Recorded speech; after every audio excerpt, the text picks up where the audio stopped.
Good evening, students. Now I am going to study with you Nissim Ezekiel's poem In a Country Cottage.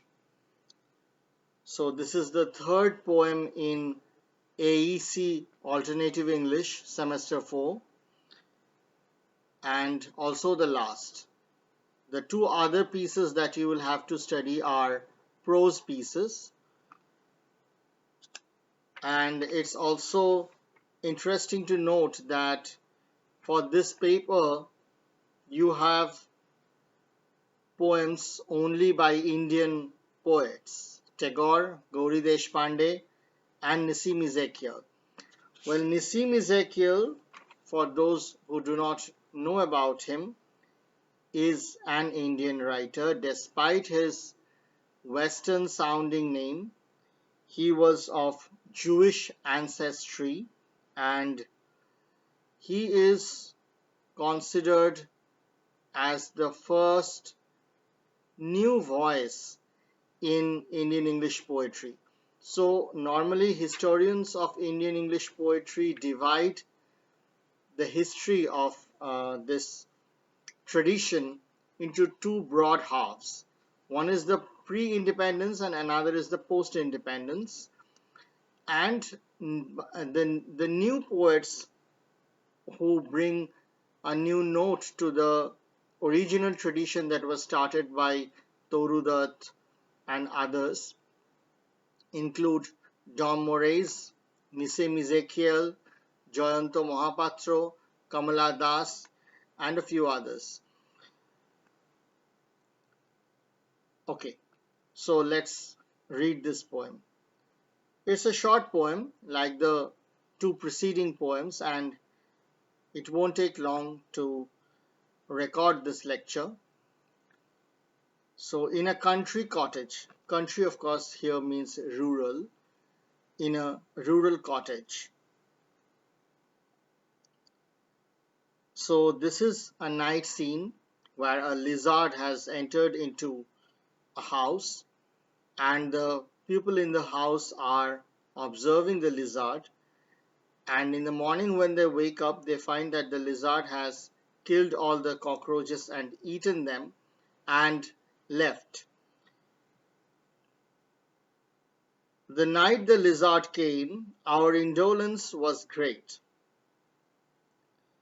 So the very first sentence makes the lizard an ominous presence in the house.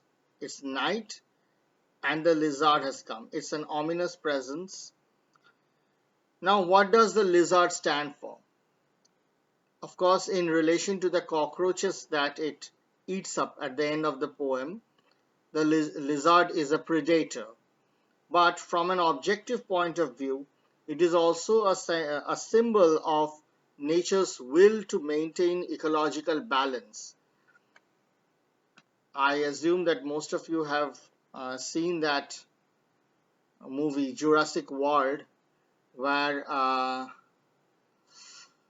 Irfan Khan says that I didn't want a monster, and the researcher says that the word monster is relative because a cat is also a monster in relation to the mice, or maybe in the Jurassic World, the animal referred to was different, but that was the idea.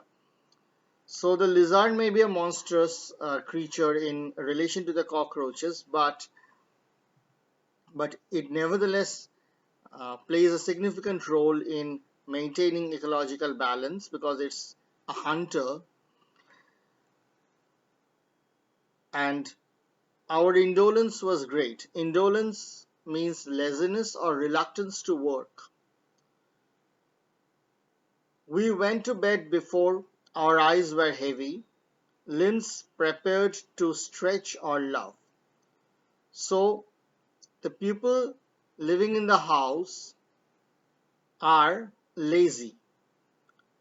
This is symbolic of man's estrangement from natural forces and the obvious consequence of this estrangement is lack of vigor and energy.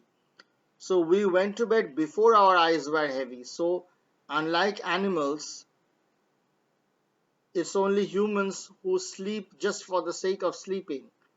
So our eyes were heavy. I'm sorry, before our eyes were heavy, we were ready for bed. So it was too early for bed, and we were going to bed because we didn't feel like working, but we were not actually tired. Limbs prepared to stretch or love. So this is the contrast that humans have. So if I am going to bed because I am feeling lazy, then that's not tiredness, that's not exhaustion, and I am only choosing to stay away from work. So even in that condition, my limbs are still prepared to stretch or love. Love, of course, is a euphemism for sexual union. Now, for those who do not know the meaning of the word euphemism, it means using a substitute word or phrase for something which is considered unpleasant. For example, instead of saying somebody is dead, you say he passed away, or he breathed his last. Similarly, instead of mentioning categorically that somebody is handicapped, you use the word physically challenged or differently abled. Even in Bengali, you have examples of euphemism. Every single day when you leave your home for college, you you bid adieu to your parents and say ashchi instead of saying jachi. So that is also euphemism. So on the one hand, we were unwilling to do any work, but on the other hand, we were willing to exert ourselves for unnecessary activity. Of course, you may say that sexual union is not unnecessary, but then in this context, I would say that it signifies unnecessary pleasure, and only in that sense is it contrasted to going to bed. But as the people in the house retire to their beds, the, the lizard keeps its ground, it holds its ground, immobile, tense, and gray. Immobile, immobile without any motion, symbolic of death, symbolic of imperceptibility. Death comes unannounced, and death is part of nature's design. So, just like death, it's immobile, tense, tense meaning unpredictable. There is an apprehension of something that is dangerous. Gray, gray is a symbol of aging. So, nature itself is ancient, and therefore the lizard, which here is symbolic of nature's will to destroy, is also conceived of as gray. He taught us patience as he waited for the dark. So the lizard, as part of nature, is a teacher. It's a guru which teaches us concentration, determination, and patience. We humans who have been estranged from natural forces have a lot to learn from the animal kingdom. That's the idea.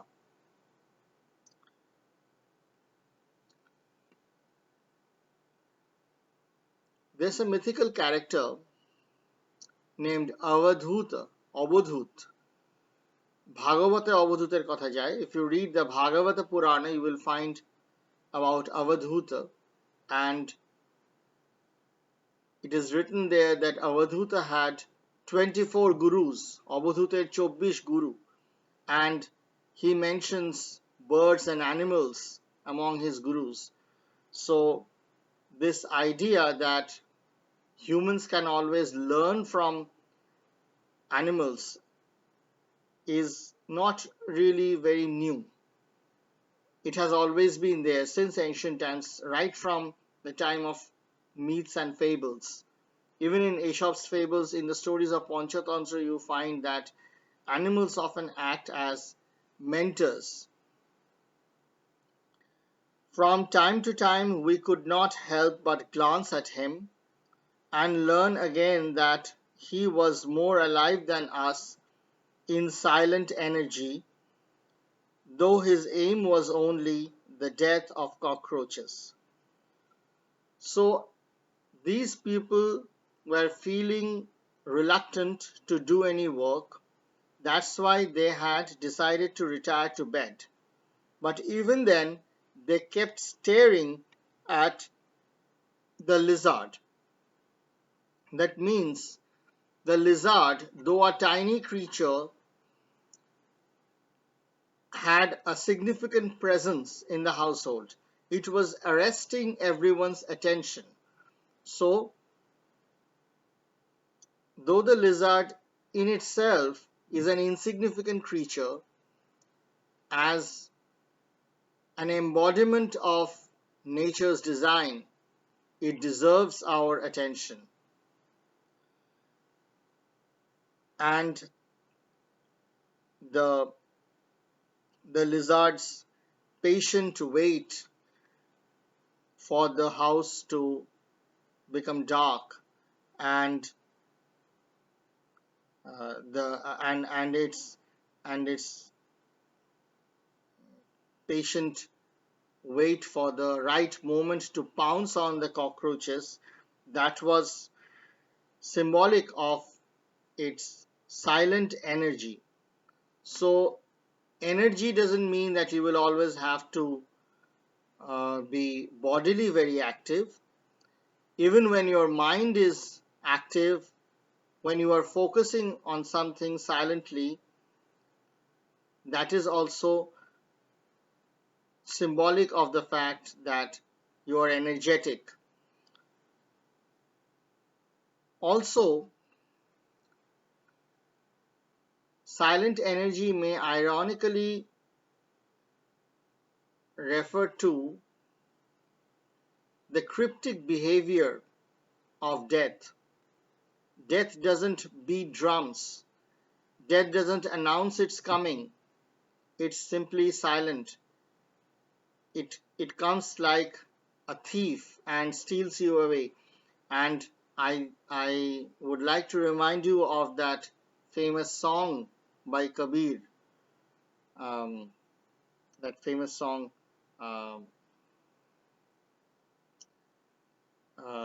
Jagrat rehna re nagar mein chor aavega. So who is this thief? The thief is death, and he says that the thief will not brandish a sword or a gun. It will simply take you away. The death of cockroaches. Death as a cosmic force, inevitable element of natural phenomena,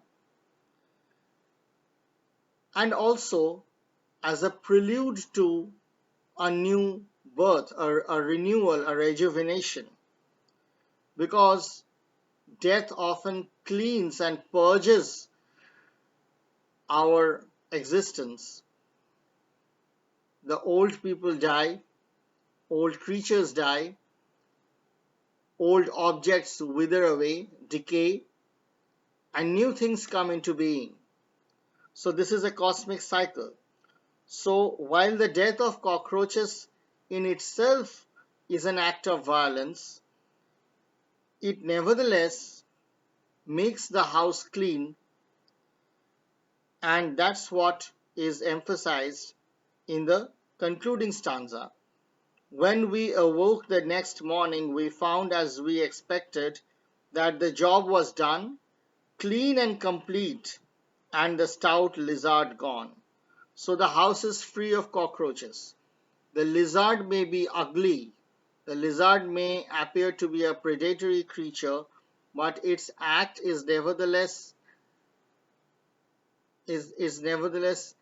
uh, bringing something positive to the world.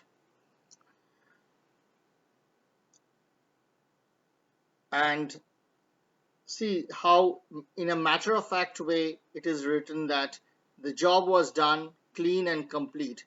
So we humans often cannot deliver ourselves in such complete terms.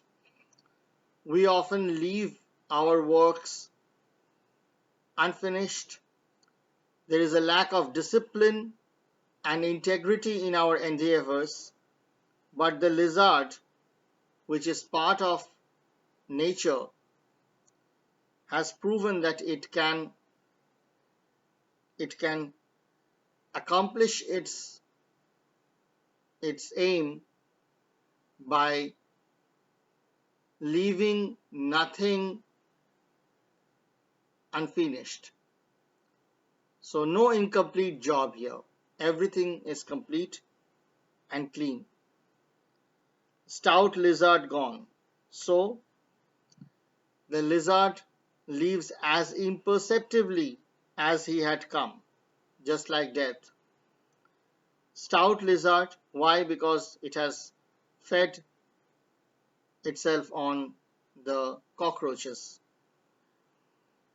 So the stout lizard is also a symbol of bountiful nature, stoutness,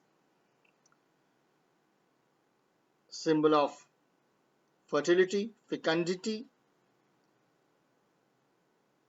So if the belly of the lizard is the refuge of the dead cockroaches, it also is symbolic of the beginning of new creation. Thank you. That's how I would interpret this poem. But then a poem is always, or any literary text for that matter, is open to multiple interpretations.